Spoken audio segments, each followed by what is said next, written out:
This week's episode of the Rural Woman Podcast is brought to you by the patrons of the Rural Woman Podcast. This amazing group of individuals contribute financially to the Rural Woman Podcast to ensure the stories of women in agriculture hit your earbuds each and every week. Want to join them in supporting the stories of women in agriculture while getting access to extended episodes, patron-only episodes, and other great perks? Head on over to wildrosefarmer.com to learn more about how you can become a patron through Patreon.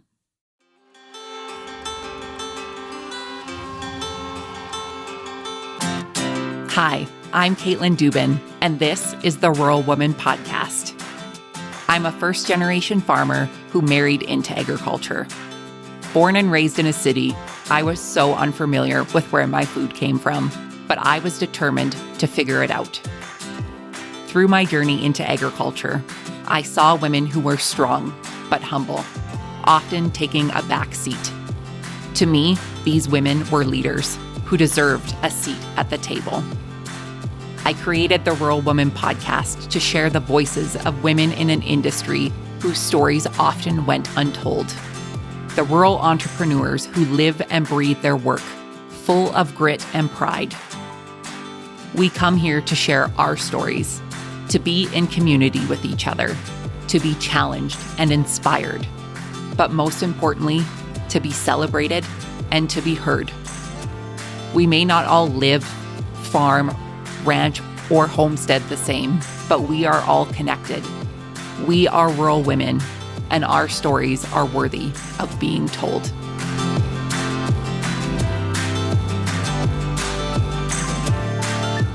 Hey everyone, welcome to this week's episode of the Rural Woman Podcast. Today you'll meet Kylie Gray-Eilers. Kylie is the owner and founder of Gray Girl Farms, a first-generation flower bulb farm in Royal City, Washington.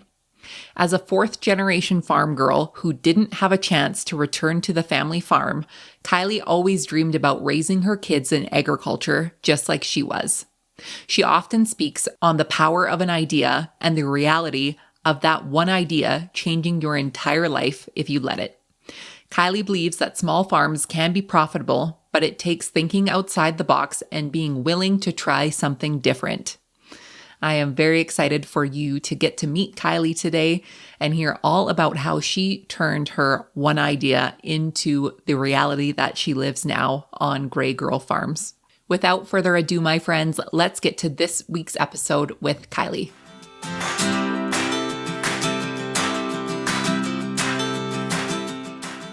Kylie, welcome to the Rural Woman Podcast. How are you today? I'm great. I have had a few run-ins with the little mice this morning in my office. So other than the mouse, things are going well. The special guest of the mouse in your office today was not necessarily a Invited. welcome guest. No. This is the Rural Woman Podcast, not the Rural Mouse Podcast. Great. We already know we live rural and there's mice everywhere. We get it. We don't need you to hop up in the office to give us first class seats. No thanks. I have to tell you, I've been doing this close to 5 years now, and I've kind of heard everything. There's usually like roosters in the background, or there's kids screaming, or there's equipment driving past, any of those things. I think this is the first mouse to make its appearance on the podcast. So Glad we could do that for you. Kylie, for the folks who are unfamiliar with you, give us your background, tell us who you are, and how the heck you got your start in agriculture. Okay, so for those who are not familiar with me or just tuning in today, my name is Kylie Gray-Eilers. I'm the owner here at Gray Girl Farms. I grew up a fourth-generation farm girl, and my family has been involved in agriculture for over 100 years, something I find really amazing and really passionate about. I didn't have the opportunity to farm with my family. My dad retired when I was in high school from farming. And then I always have known that I wanted to work in agriculture. And so I've worked in agriculture all my life. I went to school for agriculture business and worked in a wide variety of like seed sales, production seed jobs. And right in my earlier years of my professional life, I spent time farming like what people would say normal row crops, like a normal farm, because now I am a flower bulb farm, which is not what you would say a conventional farming crop. And that's what I came from. That's, I live in central Washington. It's the Columbia Basin, and we have an amazing irrigation setup, and it's really a pretty amazing place to live as far as agriculture goes. And so I spent years growing corn, like silage corn, alfalfa, beans, field corn, different types of just your normal commodities, and really had a hard time as I consider myself now first generation farm, really having a hard time with basically just having enough money and enough capital to making it feasible. And so I kind of, after I think we had our third, I have 5 kids, my husband and I have 5 kids.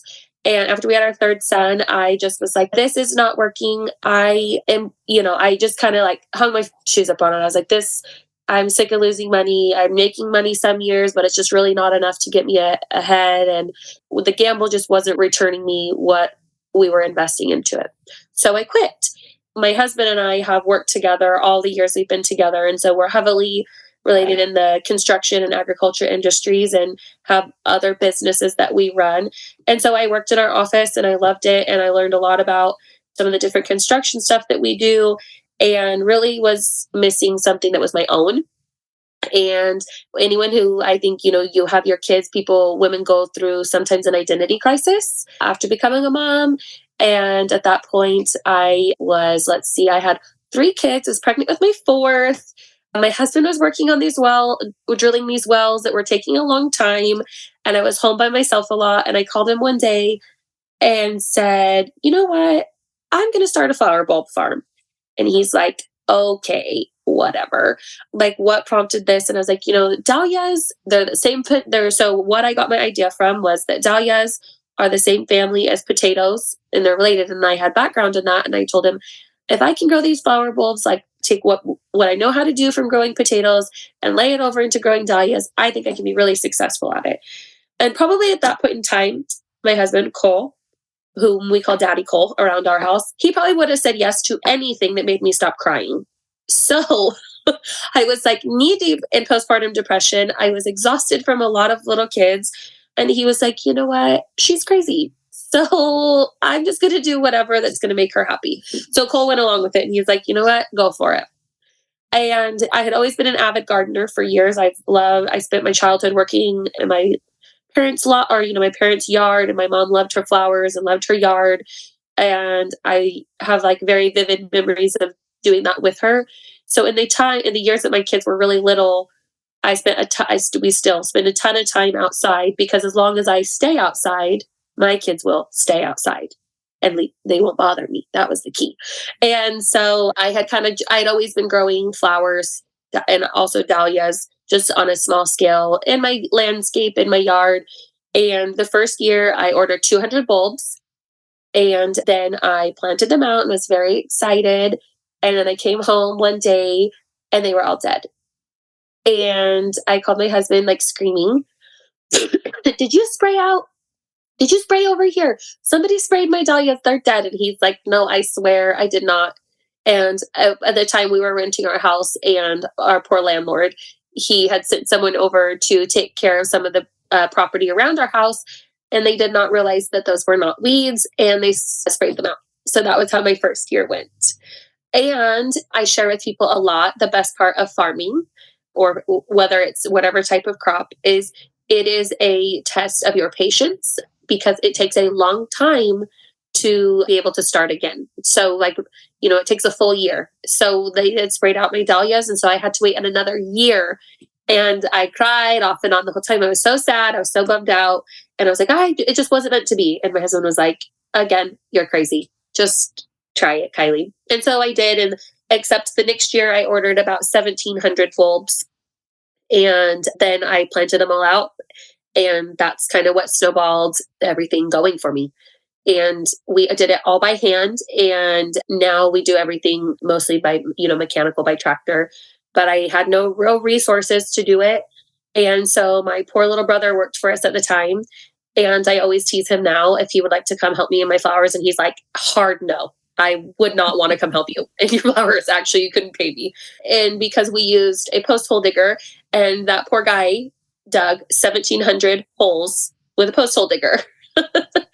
And that's how we planted the dahlias the first year. And it really has taken off. And year by year, my business model has changed. It's just always changing. And it has been something that I'm able to interweb into being a mom, which is really important to me. I like to say I'm a full-time mom, full-time entrepreneur, but being both of those lets you be a little bit of this and a little bit of that. And so I'm very grateful for that. I love hearing the beginning stories of these grandiose ideas that I myself have had. This podcast is one of them. Running into the house one day saying, I'm going to start a podcast for women in agriculture. And my husband looked at me like, what? Like, do you know how to podcast? Absolutely not. But I'm going to figure it out. Just like you've planted potatoes before. You've eaten your potatoes before. How hard can this be? Growing up a fourth generation farmer, and then you had mentioned, going back and essentially being a first generation farmer from when you're starting. I know there's a lot of folks who really hold on to that generation title. And I think, as the generations grow, if you ever are tasked with the starting over again, it can be really intimidating. Bring us back to that point of where you had to basically start from scratch. I think we live in this world where, we all know this. It's more common than not for people to not continue on what their family has been doing for years. Like costs of inputs, costs of land, costs of anything. It's really hard for even the best of established farms to stay profitable. And in the beginning, I just think that I'm like, man, thank God I was so young and dumb that I didn't have a care in the world other than the fact that I knew what I wanted to do. And I knew what it was going to have to take to do it. And I also just had parents who believed in me. I think back and I'm like, I don't know why my mom and dad never were like, Kylie, you should probably write those ideas in. And they never did. And I think that's a huge testament to why I was able to believe an idea, because it really is hard. It's really hard to line up ground to rent. Everything that at the time I was doing, I was leasing all of the ground. I was having to forward contract all of my crops to be able to get a bank loan. And the first year I got a loan, I don't know why the guy loaned to me. I had I had no capital really. I had some, but really not quite enough. And I laughed because I'm like, I had probably went to 5 to 7 banks, giving them my spiel. This is what I'm doing. This is it. I have the ground lined up and I have all this lined up. I just need you to give me the money. Looking back, I'm like, someone really took a chance on me. And in the end, the last year that I grew conventional crops, it didn't end super well. And I ended up owing the bank money. And it was a huge learning curve for me. But I think that it was really just a huge portion of what has evolved for me in the past, 5 years since that has kind of all happened. I think that the longevity of what I was doing wasn't realistic. And I was so caught up, in the dreams of what I wanted to do that I wasn't willing to see that. And I had all these little kids and I knew I just wanted my kids to grow up having a life like my life was. And I wanted them to grow up carrier-free. And I wanted to grow up with them going to work with me every day and all of the things. And I was just so fixated on that I was willing to do whatever I had to do to get there. And I think that it can be really depressing. When you look at it, is like people are like, more times than not, people have their family retires from farming, their family loses the farm. There's not enough room for everyone to come back to the farm. There's so many different certain, instances of what people's options are. But most people really just want to they're like, we just like the childhood that we had. We want to grow up doing what we did. And I think there's a lot to be said for that. And, a lot of people, I think of what I'm doing now is when I first started doing it, people, oh, Kylie and her flowers, kind of mocking what I was doing. Fun flower. Like, that's really pretty. That's really cool that you're doing that. And it has really had a snowball effect. And I think that there is a lot of future in the small niche type of categories that no one is doing anything in. And I was telling my husband recently, I go, so like Cole, his grandparents came and settled in the Columbia Basin. And I have my grandparents settled in the central Montana area. And I go, do you think when they settled and where they came to where they came, they just said, hey, I'm going to be a bean farmer? Or do you think they had any experience? Do you think they had, like my grandparents had a dairy farm. Do you think that they were just going to have a dairy and have all this experience? Absolutely not. I don't know why they decided to farm what they farmed. And I don't know what that looked like, but I think it was survival and what was, going to make money and what was realistic. And so I look at it and compares it to what I'm doing now. And I said, yeah, I don't think that it's normal that it's not normal where I live for someone to grow flowers on 10 acres and make a living at it. And everyone kind of mocks it and laughs at it. But at the end of the day, it's what's paying my bills. And it's realistic, and it gives me this outlet that makes me tied to the generations before me of what I was doing. And that in return keeps my children tied to that. And that's what's really important. And I think for so long, I thought I had to be something that was like this big farm and thousands of acres. And, but what I really want is just for me and my children to be tied to the values of what built every generation before us. And that's exactly what it is. It's the values of that generation. And I think it's, as a person who didn't grow up in agriculture, the legacy and the generations, all of those things, I realize the importance of them now more than ever. But I also see it for some folks as a detriment because they hold on to it for dear life. They've done it because this is what their grandparents did and their parents did, and this is what they have to do. But if that model's not working for you, for whatever reason, what else could you do that would still tie you back, like you said, to those values, to that work ethic, to the land that you live on, or the land that you find that works for you and your family?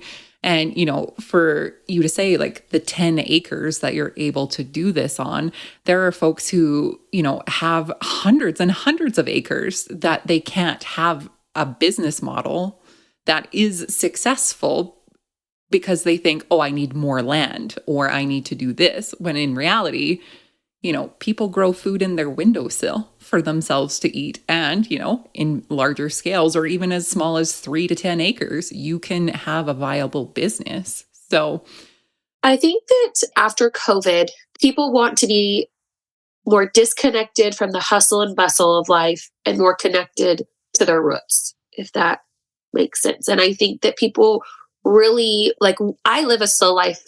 Well, I live a fast life, but I live in a slow paced area and a slow paced life. I have my whole life. I grew up in what I thought was a small town, and now I live in a very small town. And COVID forced people to slow down, and people who live in the big cities and the hustle and bustle of life really couldn't, had a hard time with that. And so, because since then you've seen this huge influx in, home gardeners, home flower growers, and people that took up gardening as a hobby during COVID. And that has really, which I think is amazing. And it's tying people back to where everything comes from, getting their hands dirty, getting their hands in the dirt and growing something and, seeing the process from start to finish. And that's kind of the end goal here. You want people to appreciate what it takes to, grow their food, grow flowers, the beauty that the flowers bring to your life. And I share a lot about how when I started growing dahlias, I was suffering from postpartum depression. And it was something I had suffered from before and struggled with. And if you can imagine, having all my little kids was just a time of life there was a lot of crying. And my husband and I have started all of our businesses and from the ground up. And so there was a lot of times in the early years of our life and still today that he is gone a lot. And that left me with a lot of free time of, okay, what do I do to fill that void? So basically my saying is, people have taken this home gardening thing and it fits in so many different areas of people's life.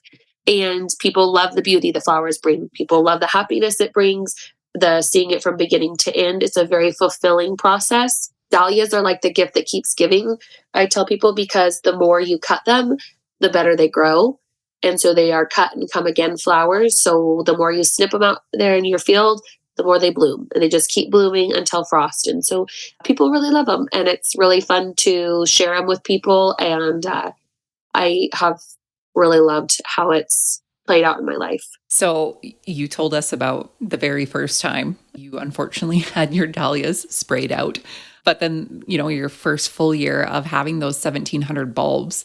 Take us through that process and I guess how you've grown your business and your business model since then. So yeah, the first time, or the first year that I was growing my 1,700 bulbs of dahlias, it was a lot of work, still is, but we fine-tuned it a lot. And that year, I made the majority of my money on cutting the flowers and selling like bouquets of dahlias, beautiful bouquets of dahlias. And I would drive around from place to place and deliver people their flowers. And I really loved it. And I just wanted to make enough money to pay for what I was doing. So I sold flowers the entire summer that year. And because there's this portion of growing dahlias where there's an art to it. You grow the flowers and they flower all season long, but then you have to dig them up at the end of the year, depending upon the garden zone you live in. And then you have to be able to learn how to store them also. And I'm like, I had no idea where I was going to store 1,700 dahlia bulbs. Definitely didn't think that through when I ordered them. So there was that whole entire portion. And I'm like, well, if I just can make the money back on while selling the cut flowers, if I fail miserably at storing them, everything will be okay. I would say like I did like a 50 to 60% fail, or 50-60% success rate on storing, 40% kind of failed on that first year. And that first year I built my own website. There's a reason people pay people to do that. And I pay someone now. And then I got on Instagram, and I was very, very stressed about Instagram and being public with it. There's something to be said for, because your first followers are people who know you. When you start a business and all these things, and most of the time you care about what those people think, and you're so nervous. I hadn't told anyone what I was doing. Had I ordered 1,700 bulbs? Yes. Had I told my best friend? Probably not. I don't really remember at the time. But I remember very vividly telling my sister that had this Instagram, and she's like, could you just share the Instagram and move on? She's like, it's going to be fine. It's going to be fine. And so I did. And I think that first year I had grown really without knowing how to create a business online on social media to about, I think I had like around 1,000 followers that first 1,000 to 1,200, maybe the first year. And so it was all local people. And so like while I was selling my flowers, that was really great. And I had this, widespread people that were always ordering every week. And then the first year, so we dig the dahlia bulbs in the fall, and then I have a spring sale where we ship the tubers out to home gardeners. And I was such a testament to the people who care about me or live in my community or loved and supported me. I probably had 60, maybe 80, like local pickup orders for the dahlia bulbs that year, because I think my friends were just so nice. They wanted to see me succeed, or they wanted to try out growing dahlias, air quote, try it, because they just were excited for me. And that really got the ball rolling. And so after I kind of realized, okay, I can figure this out, I really set out intentionally that next year to grow online on social media. And I knew that I needed to be reaching more people if I was going to grow my business. Like I couldn't be relying on my friends and neighbors forever. And so I did, and I went to I went to a retreat, I guess, yeah, that's what you call it, and learned a lot about how to share online. And it was all it was for rural women. And I went, and it was really so fulfilling. I stay in touch with those girls to this day. With this group of other rural women, I was able to go, and you share your story, and you share your insight on what you want to do, and there was so much value in being in a crowd with these women who all live in the middle of nowhere, who all have these business dreams and ideas. And so that really spearheaded it for me as I went to that retreat, and I'm like, I am going to figure out how to do this, because I need to be reaching more people, and I need to figure out how to tell my story in a way online that is going to show people what I'm doing. So I did that, and I learned a lot. After that, I left the retreat, came back, and I was just feeling really excited and really, like ready to hit the ground running. And then I got home and I was like, oh, back to, you get stuck in this rut of caring what people think. And I'm like, when you put yourself online, you really put yourself out there. What I was worried about back then is like I had a reel go viral recently, and people are awful. Had I known then, or had I known now, what I know then, I probably wouldn't have done it, because sometimes you have to get the thickest skin and just be able to ignore people. But I did that, and we went ahead and I decided on a certain value or a certain dollar amount of what I was going to use to advertise online, social media, build out a new website. And within doing that, I was able to almost triple, if not quadruple, my sales. And so I think that has been the most rewarding or interesting piece for me, is that I'm able to run a business from Royal City, Washington, which I don't even know the population, but it's maybe like 1,000 people. And it's all shipped and grown here, or it's all grown here. And then we ship it out to last year was every single state in the United States. The little bulbs on my flower farm touch home gardeners in every state across the United States. Years ago, when I was just focused on growing pinto beans to send to like CHS or some company to sell them in a bulk commercial way, I didn't even dream of the idea that you could be selling something direct to consumer and basically cutting out the entire middleman and have your own business at it. I had no visual way, because nobody is talking about what small farms can do. And I think that, we talked about earlier, is the way our grandparents have always done it, the way, we get stuck in this routine of what's always been done. Well, I just don't think that what's always been done is working, because we are losing people in agriculture as often. I don't know how fast, but it's very sad, really, because I think that we aren't open to change and big ideas, or ideas that might not be the most conventional. I really think there's a lot of value in social media and selling your business, creating a business off of your website, email marketing and social media. I think that the sky's the limit. And I know that in my business, it's, what it's been built around. And I really think that there's a lot of future in the growth, that I'm after right now. And like you said, it's just, you've been able to expand to the point where, your flowers are being grown in all 50 states. And that's something, like you said, you don't really think of when you're growing in bulk, or when you're growing, a commodity that's going anywhere, right? So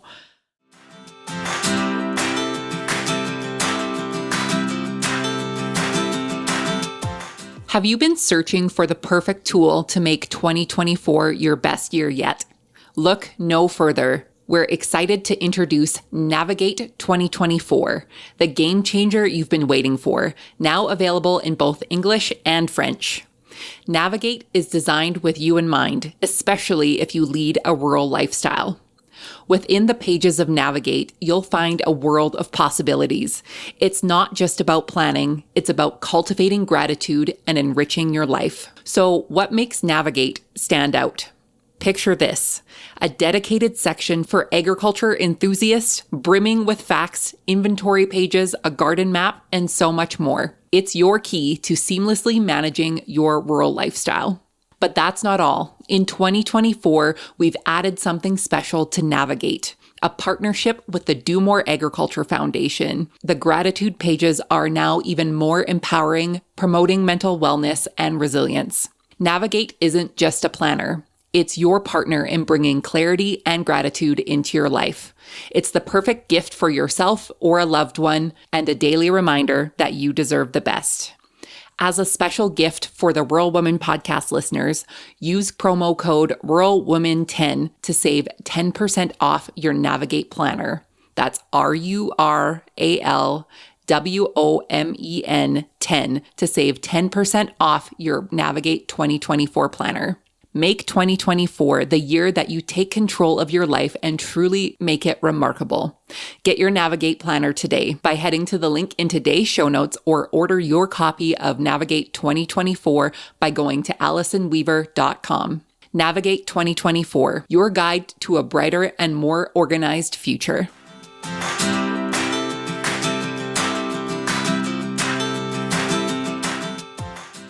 I want to go back to the specifics of dahlias. And I had mentioned to you before we started, I've personally never grown one because the idea of a tuber is very intimidating to me. So for those who are listening who are like me, who've never grown a dahlia, what are some of your biggest tips and tricks that you can share with us about successfully growing dahlias? My first, and I think what I share the most about online, is just to not believe everything you read online. Like everyone tells you that in every aspect of life, but like when it comes to dahlias, just don't read don't believe everything you read. When you read everything online, they'll say you have to do this, you have to do that, and they're difficult and it's tricky and there's lots of steps you have to follow. What I have found with dahlias is, as most stress as you can take away from it, the easier it gets. You don't have to do everything. If you were to Google how to grow dahlias, you probably don't have to do 50% of those things that they say to be successful at it. So I just try to make it as simple as possible. And I say that the 3 things that dahlias need are sun, they're full sunflower, they like a lot of water, and to plant them in an area that has well-drained soil. And what that means is basically just that if you were to plant it somewhere, or if you were to water it, or if it was to rain, that the water wouldn't sub up and kind of puddle, basically. Because if there's too much water, they can rot. Dahlias love full sun, so put them in an area where they're going to receive sun all summer. And really, that's as easy as it has to, as easy and quick as it will be. The tuber portion of it, I also think that people really stress about making it so hard. And dahlias are an investment. And so I think that's a lot of the reason why people make it so high stress is, you pay $8.95 or $12.95 for one tuber. And so you really are wanting to take really good care of it, to make it last through the winter and get that portion of it. But I always tell people, I'm like, I just go buy these dollar store it's like a little food container. Like it's like a 12 by, maybe like a 12 by 10 or 12 by 8 little bucket with a little lid on the top. I drill 3 holes in the top, and I just put some planting soil, peat moss in with it, and put the lid on and put it in an area that can't freeze in the wintertime to store it. And do I have 100% success rate? No, I don't. But I can live with that because it's not stressful for me. And I'm I don't enjoy things that are so stressful that you have to master it and be the best at it and everything. I'm that's not fun to me. And so that's just my outlook on it. And I will with all my followers and my customers, I tell them all the time is just don't make it so hard. Take out all the fluff and just do what's enjoyable. And I think that everyone wants to be perfect or amazing at something the first time you try it. And gardening is a really great way to remind you that you're going to fail every year. And I think it's a great life lesson. And I have people who will write me and say, this happened and and I'm so bummed out. And I'm that is just the way gardening goes. And it is this trial and error mastering method. And that's kind of the beauty of it. Is it's you learn as you go, and and sometimes this works for you. The next year, what works one year might not work the next, and it's really frustrating.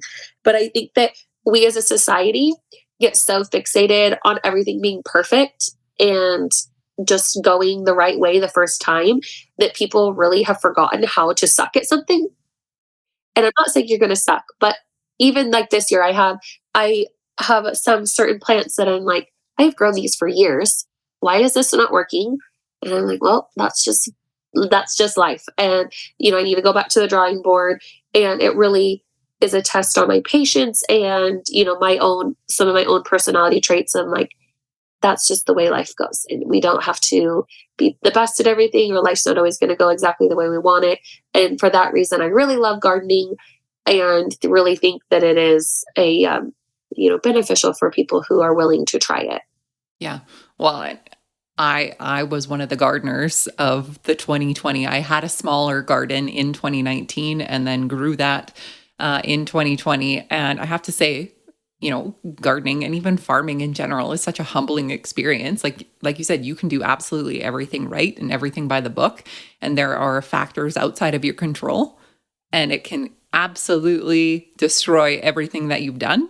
But the great thing about it is 99% of the time, we get to try again next year and learn from what maybe we did right or wrong, learn what the conditions are in your area, if whatever it is that you're trying is actually going to work or not. But it's basically just a science experiment. And like you said, a test on your patience if you are going to be able to do this again, see it fail, and learn from whatever it was that happened. Absolutely. I think that I'm just as guilty of it myself. Is you want to try a new hobby and you want to be the best at it and you want it to be great. And sometimes that's just, it's just not realistic. And like I said, I just think in the world we live in today, it's, we all are looking for something to fill our extra time and keep us offline.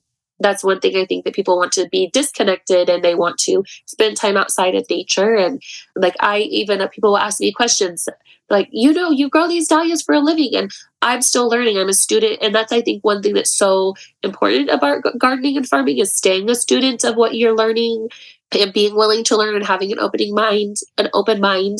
It is really fulfilling to be able to constantly be learning. And I think that just as a person, I think that that's one thing I don't ever want to quit learning or being open to learning new things.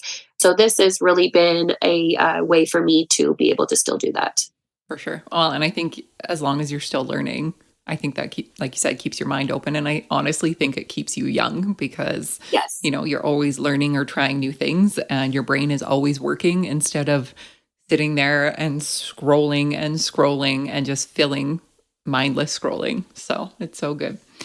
Kylie, what advice do you have for anyone who is looking to start, whether that's just growing a flower for themselves or all the way up to they want to start their own flower farm? Yeah, that's great. I think that my best advice is to just start. I think we get so fixated on having the perfect plan, having everything lined up so it's exactly having everything just perfect. If you want to start a garden, just go buy one tuber and one flower pot and some potted soil and just plant it and move on. It doesn't have to be a perfect Instagram worthy garden. It doesn't have to be anything other than what you can get done and what's obtainable to provide you the fulfillment of what those flowers are going to bring. It's really very simple. I have lots of people say, oh, well, I need to get raised garden beds. Oh, well, I need to get this.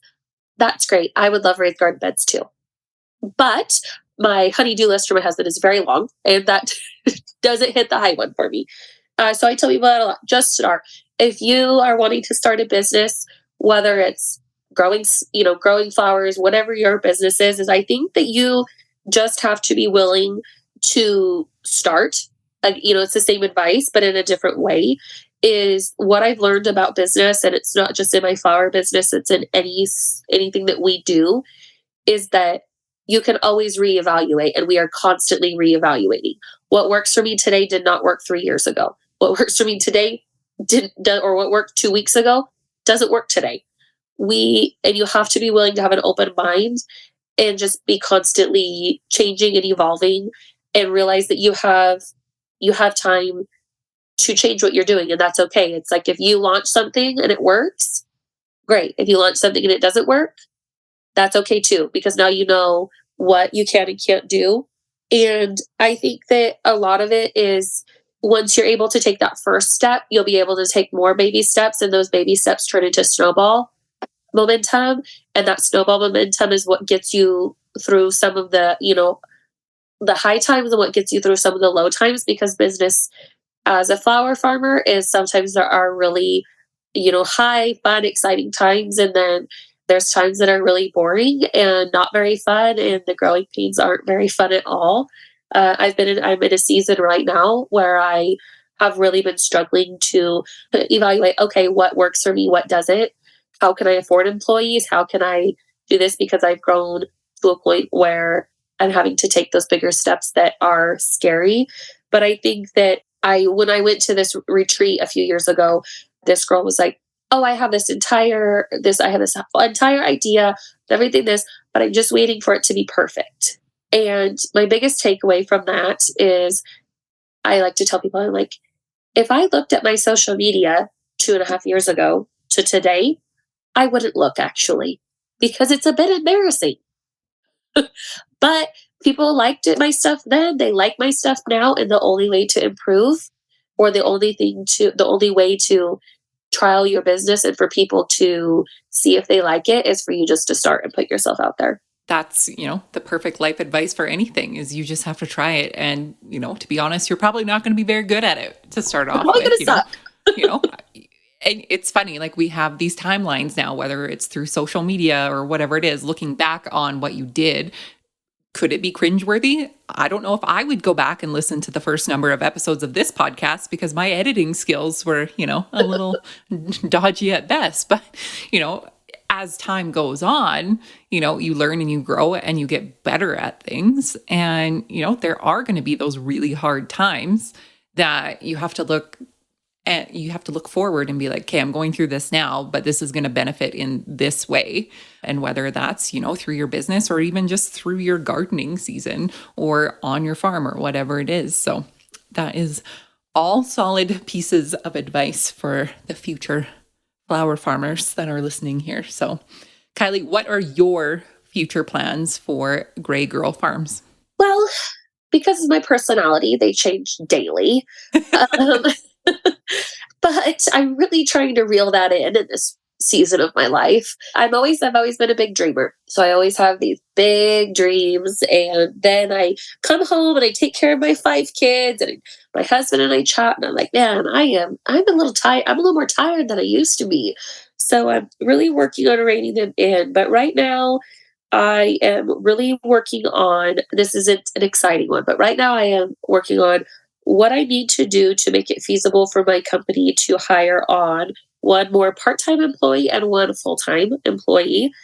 This last year with my almost quadrupled sales, I really struggled to be able to fulfill all the orders and have a great customer experience for some of my customers.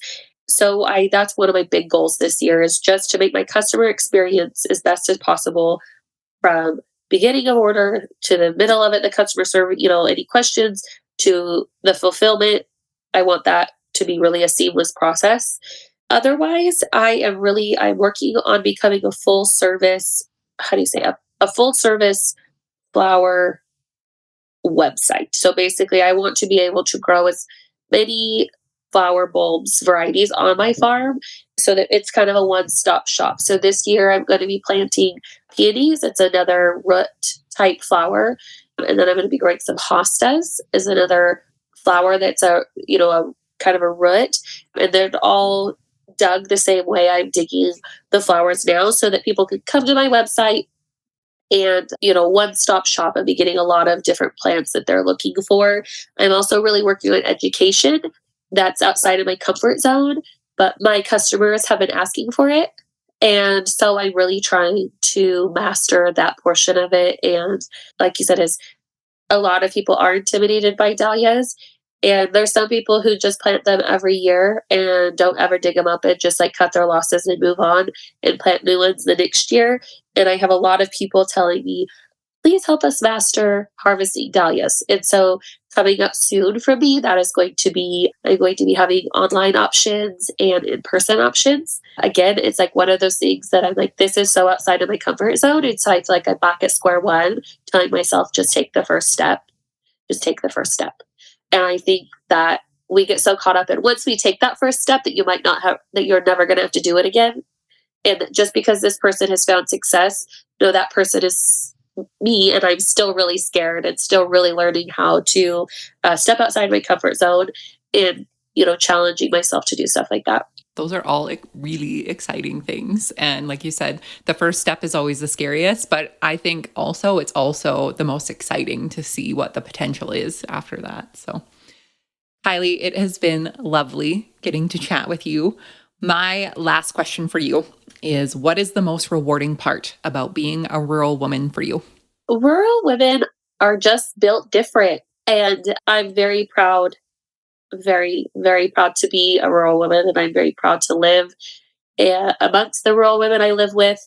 And I know it's not just in my community, I know it's across the world. And I think it's really special to be a rural woman in business. I think it's special no matter what. I love to be a rural mom. I love to be a rural woman and my friends. And I love the way my life is because the way we live rural. And right now I've just been in this like twilight moment where I go and I take thousands of orders to my little rural post office and I ship them. And I know my postmaster by name and they're cheering for me and they love, like, they're my friends and it's so exciting. And I lived that this spring where I just think you don't get to have that.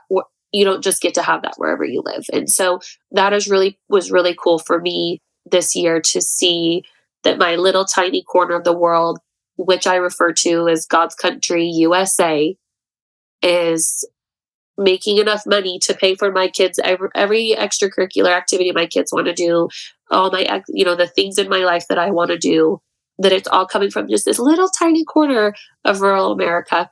And I think it's special. Rural women are doers, they're go-getters, and they're gritty. And I just think that the world is a better place because we get to live the way we live. Absolutely. I love that. Rural women are built different. But stitch it on a pillow. Yes, they are. Kylie, for the folks listening who would like to connect with you after the show, where can they find you online? You can find me online I'm most active on Instagram. So you can find me on Instagram at Gray Girl Farms. And my website is www.graygirlfarms.com. My fall sale of bulbs is open right now. And if you'd like to check that out, we've got lots of peony roots and ranunculus that are beautiful and will give you early spring flowers for next year. And I'm online on TikTok, on Facebook. And that's about it because I'm in my 30s and getting too old to be figuring out every other thing. I hear you. Thank you again so much for sharing your story with us. I really appreciate it. Thanks for having me.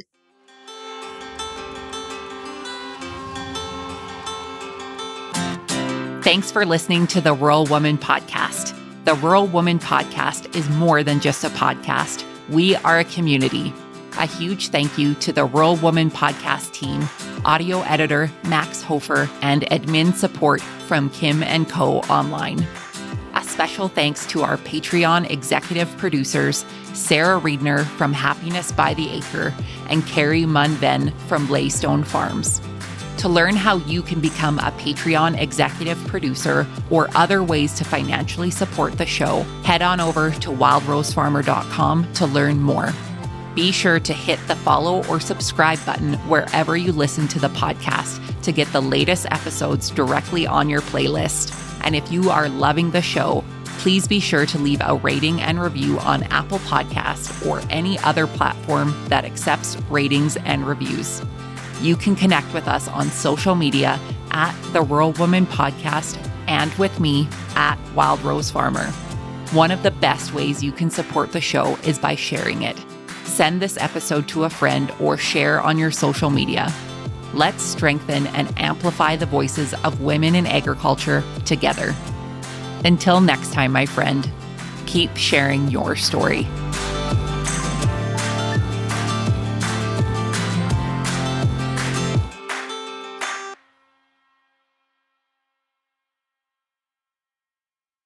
Are you looking for a dynamic and passionate speaker for your conference or event who can bring harmony to your story? Meet Allison Weaver, a passionate advocate for agriculture and family farming. Through her speaking and workshops, Allison empowers individuals and groups to navigate life's challenges. With a wide range of topics and tools, she can help you be resilient with a clear plan, always reminding you that you are enough. Allison speaks to various groups from agriculture enthusiasts to 4-H clubs and beyond.